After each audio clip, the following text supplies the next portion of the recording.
অসংখ্য যুবক আমারে বলছে প্রবাসী, হুজুর এই 12 বছরে কোনোদিনও হুজুর পরিবারকে শেষ পর্যন্ত চূড়ান্ত খুশি করতে পারিনি।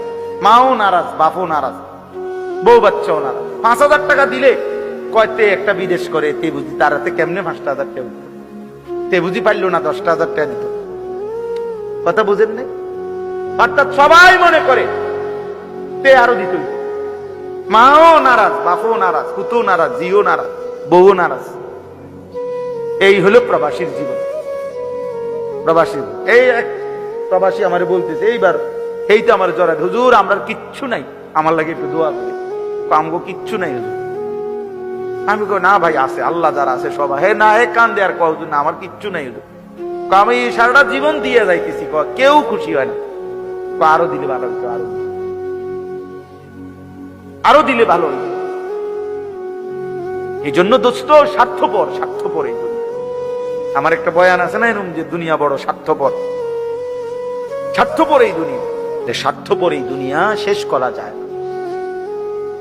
দুনিয়ার প্রয়োজন শেষ হয় না বন্ধু। এই বিদেশ প্রবাসী, আহা কি পরিমাণ মায়া লাগে। 12 ঘন্টা ডিউটি করে আবার আরো 6 ঘন্টা আরেক কোম্পানির সার্কি করে, 18 ঘন্টা কেউ আর থাকে 6 ঘন্টা। এই 6 ঘন্টার মধ্যে বিশ্রাম কখন? নিজের জামাগুলা নিজে ধোয়, নিজের রান্নাটা নিজে করে। প্রবাসীগুলো বিদেশে থাকে, যে আমি তো সৌদি আরবে অনেক দূর ছেলেদের কাছে গেছি, ওরা দম করে খুব মহব্বত করে। তাইলে এই নিজের রান্না নিজের, কত ছেলে যে বিশ্বাস করো ভাইয়া কি পরিমাণ কান্দে, আল্লাহর কসম। এটা যদি আমি দেখাইতে পারতাম। এখান থেকে এটা বিদেশ অনেক কষ্ট। এই কথাটা কইলো তুমি বুঝতে না ভাইয়া, অনেক কষ্ট। এটা কইলো তুমি বুঝতে না, এটা কইতে তো 1 মিনিট লাগছে, আর অনেক কষ্ট। বাস্তবতা হলো তার চাইতে অনেক বেশি কষ্ট।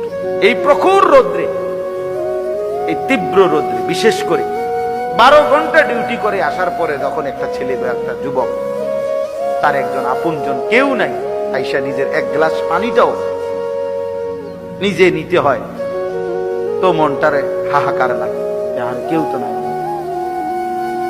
অথচ 28 বছর বিদেশ করছে। এক ছেলে দেখা হইলো লাস্টের দিকে, ওই আমার দেখে জড়ায় ধরে কাঁদতেছে। আমি বললাম, বাবা তুমি আজ কতদিন হয়েছে আইসো?